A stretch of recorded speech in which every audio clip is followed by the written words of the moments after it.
Thank you, Congresswoman.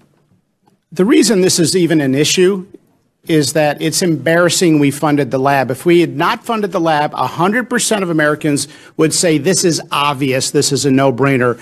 The epicenter of the world is 5 miles from one of the only high-level virology labs in China.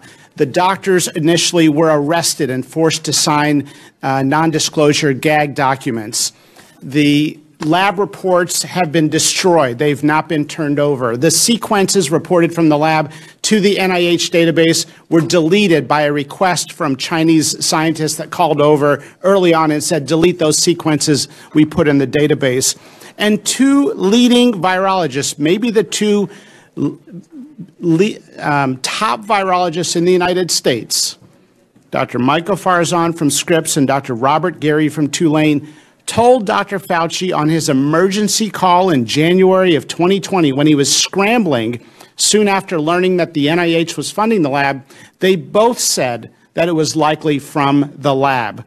Both scientists changed their tunes days later in the media, and then both scientists received $9 million subsequent in funding from the NIH. It's a no-brainer that it came from the lab.